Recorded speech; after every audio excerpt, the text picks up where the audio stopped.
Good morning friends, स्वागत है आपका आपके अपने यूट्यूब चैनल पर। तो चलिए शुरुआत करते हैं आज के द हिंदू एडिटोरियल वोकैबुलरी की। पहला एडिटोरियल इंपॉर्टेंट है आज का, ये दिया गया है इसरो के बारे में, Indian space and research organisation. तो इंपॉर्टेंट एडिटोरियल है, ज़रूर करके पढ़िएगा आप इसे। पहले एडिटोरियल से पहला वर्ड है मेडन। मेडन का मतलब होता है पहली बार, पहला प्रयास करना किसी काम को करने के लिए, पहली बार कोई कार्य करना, या फिर अविवाहित महिला, अविवाहित स्त्री, उसे भी बोला जाता है मेडन। सिनोनिम्स आप देखते हैं वर्जन, फर्स्ट, इनॉग्रल और इनिशियरी। एंटोनिम्स है लेटेस्ट, एडोलेसेंट और यंगस्टर। एग्जांपल आप देख सकते हैं, in 2006 she made her maiden voyage to China and Australia. Voyage का मतलब होता है यात्रा।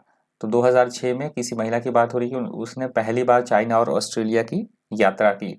अगला हमारा शब्द है बूमिंग। यहाँ पे नाउन की तरह वर्ड यूज हुआ है। बूमिंग का मतलब होता है किसी भी चीज में वृद्धि होना, विकास होना किसी चीज का, उसे बोला गया है बूमिंग। सिनोनिम से फ्लरिशिंग, रोरिंग, प्रॉस्परस, सक्सेसफुल और रेजोनेंट। एंटोनिम से peaceful, low, depressed, gentle, declining और डाइंग। एग्जाम्पल है there was a boom in car sale in the 1990s। तो ये बात कही गई कि 1990 के दौर में जो कार के बिक्री में थी बहुत ज़्यादा विकास हुआ, वृद्धि हुई, बहुत ज़्यादा कारें बिकी उस दौर में। अगला हमारा शब्द है ट्राजेक्ट्री। यहाँ पे नाउन की तरह वर्ड यूज हुआ है। ट्राजेक्ट्री का मतलब होता है जैसे लॉन्च किया गया था इसरो के द्वारा। ट्राजेक्ट्री का मतलब होता है लॉन्च, जैसे कोई प्लेन है या फिर कोई भी जो लॉन्च किया जाता है, सैटेलाइट वो लॉन्च किया गया था, तो वो अपने पथ पर सही समय मतलब पहुंच नहीं पाया, वो भटक गया अपनी जगह से। तो उसका जो पथ होगा जहाँ पे उसे मतलब स्थापित किया जाना था, तो उस पथ को, उस पथ वक्र को या प्रक्षेप पथ को बोला जाता है ट्राजेक्ट्री। जहाँ पे वो रास्ता, उस चीज का रास्ता आप ये समझ सकते हैं, जैसे ये यहाँ पे ये प्लेन है या फिर स्पेस क्राफ्ट है, तो इसकी जो पथ होगा, रास्ता होगा, उसे बोला जाता है ट्रेजेक्ट्री। सिनोनिम से course, track, path, orbit, route और लाइन। एंटोनिम से डिस्ट्रैक्शन, डिसओरिएंटेशन, रीडायरेक्शन और रॉन्ग वे। एग्जांपल है trajectory of a space craft. तो इसी तरह से स्पेस क्राफ्ट की उस पथ की बात कही गई है, प्रक्षेप पथ की बात कही जा रही है। अगला हमारा शब्द है मेल फंक्शन। मेल फंक्शन यहाँ पे नाउन की तरह यूज हुआ है वर्ड। मेल फंक्शन का मतलब होता है किसी भी चीज में तकनीकी खराबी आ जाना, जैसे उस स्पेसक्राफ्ट में किसी तरह की तकनीकी खराबी आ गई और वो अपने ऑर्बिट तक नहीं पहुंच पाया, उस कंटेक्स्ट में ये वर्ड यूज हुआ है मेल फंक्शन। मतलब किसी भी चीज का खराब हो जाना, ठीक से काम ना करना, तकनीकी खराबी आना, that is called mail function.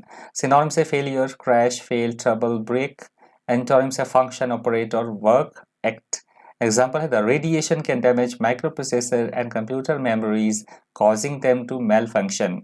बात की गई कि जो रेडिएशन है वो डैमेज करता है माइक्रो प्रोसेसर और कंप्यूटर की जो मेमोरीज होता है उसको रेडिएशन जो है डैमेज कर सकता है, और उसकी जो कंप्यूटर की कार्य क्षमता है वो प्रभावित हो सकती है, वो खराब हो सकता है। अगला हमारा शब्द है मैसेज। मैसेज यहाँ पे नाउन की तरह यूज हुआ है वर्ड। मैसेज का मतलब होता है किसी चीज की हम बहुत बड़ी संख्या दिखाना चाह रहे हैं, बहुत भारी मात्रा में होना, बड़ी संख्या में होना, या ढेर लगा होना किसी चीज का, उसे बोला जाता है मैसेज। सिनोनिम से assembled, collected, gathered, heaped. Antonym से लेस, डैब्ड, डिस्पर्स्ड और फीवर। एग्जांपल है there was message of people at the market today, कि आज मार्केट में, बाजार में बहुत सारे लोगों की भीड़ लगी हुई थी।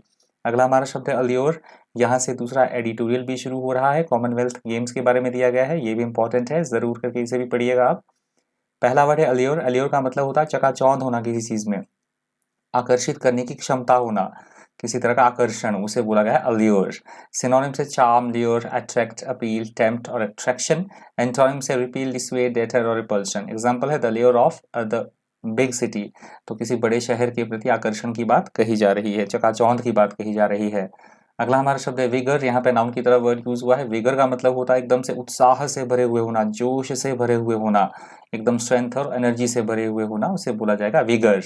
विगर के सिनोनिम से energy, verve, strength, spirit, vitality और पावर।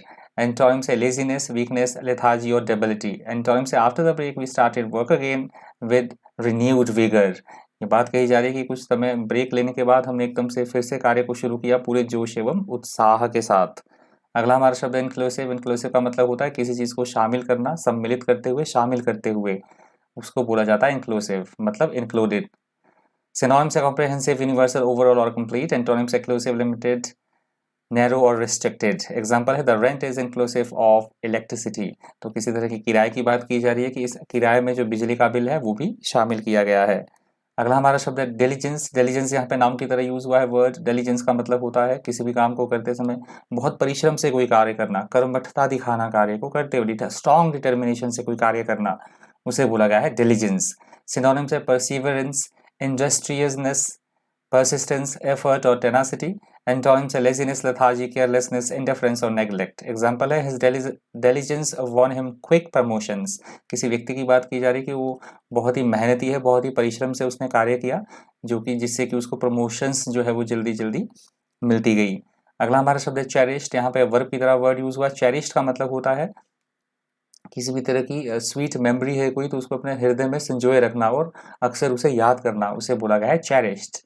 सिनोनिम्स है ट्रेजर्ड, प्रेशियस, अडोर्ड, लव्ड और एस्टीम्ड। एंटोनिम्स है outcast, unlived, worthless or ignored. Example है the president will cherish the memory of his this visit to OU. तो राष्ट्रपति की Ohio visit की बात की जा रही है कि वो मतलब उसको जो ओहियो की उनकी विजिट थी उन्होंने उसे दिल में संजोए रखा, प्राय उसे याद किया। अगला हमारा शब्द है एम्ब्रॉयडरी। एम्ब्रॉयडरी होता है कपड़ों पे करने की प्रक्रिया, जिसपे डिजाइनिंग की जाती है क्लॉथ्स पे, तो उस क्रिया को बोला जाता है एम्ब्रॉयडरी, मतलब काटने की कला या काशीतकारी।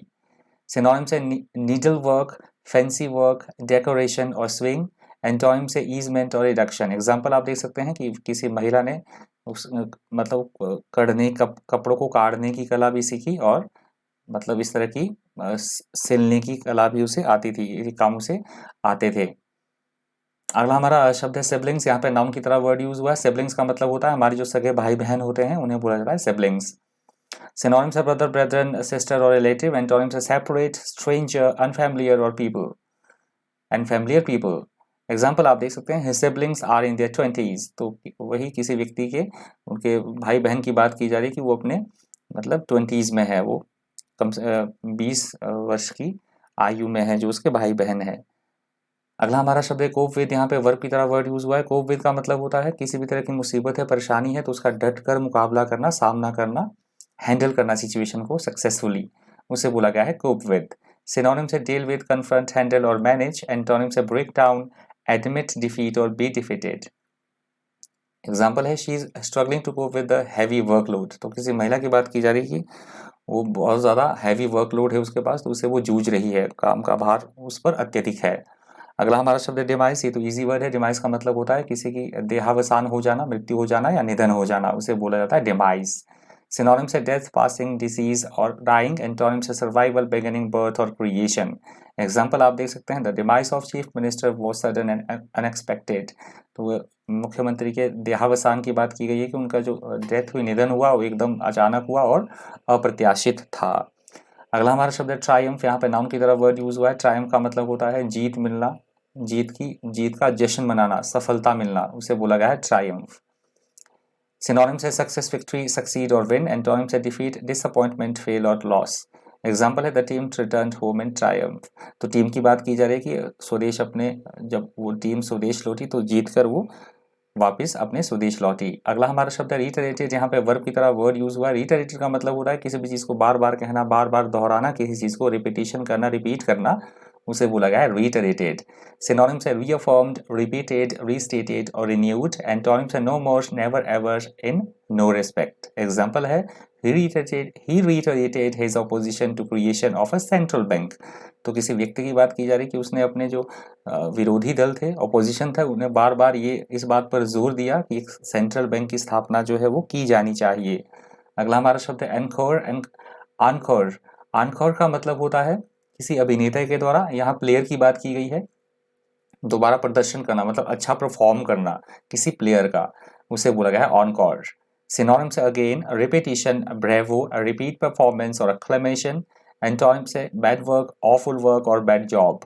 एग्जाम्पल आप देख सकते हैं कि सूरज की फाइनल परफॉर्मेंस थी जो उसने नंगे पैर परफॉर्म किया लास्ट नाइट। बैर फुट का मतलब होता है नंगे पैर, सूरज ने लास्ट टाइम परफॉर्म किया, उसकी अंतिम परफॉर्मेंस थी।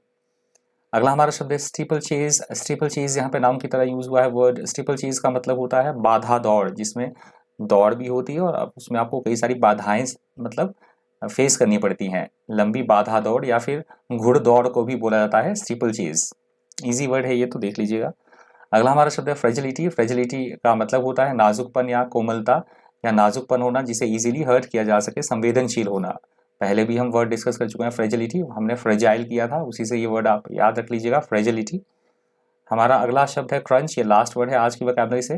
क्रंच का मतलब होता है मतलब एक इंपॉर्टेंट सिचुएशन में होना या इंपॉर्टेंट डिसीजन लेना या फिर थोड़ा सा रिस्क में कोई चीज़ होना, संकट में कोई चीज़ होना, उसे बोला जाता है क्रंच। मतलब इंपॉर्टेंट कोई टाइम, इंपॉर्टेंट कोई इवेंट, यहाँ इंपॉर्टेंट इवेंट या टाइम की बात कही गई है एडिटोरियल में, या फिर किसी किसी तरह का संकट, उसे भी बोला जाएगा क्रंच। बाकी क्रंच का एक और मतलब भी होता है, जैसे हम खाते हैं तो जो आवाज़ आती है थोड़ी सी खाते हुए, जैसे कुरकुरे आप खाएंगे तो जैसे वो आवाज़ आती है, उसे भी बोला जाता है क्रंच। सिनोनिम्स है क्राइसिस, क्रक्स, बाइट और grind. Antonyms abundance, equable, excess और सोल्यूशन। एग्जाम्पल आप देख सकते हैं, he can rely on my support when the crunch comes. तो ये बोला गया है कि जब टफ टाइम्स आएगा, जब जोखिम भरा ऐसा कोई समय आएगा, तो वो मेरी सहायता पे, सपोर्ट पे निर्भर रह सकता है। तो ये लास्ट वर्ड था आज के द हिंदू ट्यूटोरियल वोकैबुलरी से। Thank you, thanks for watching.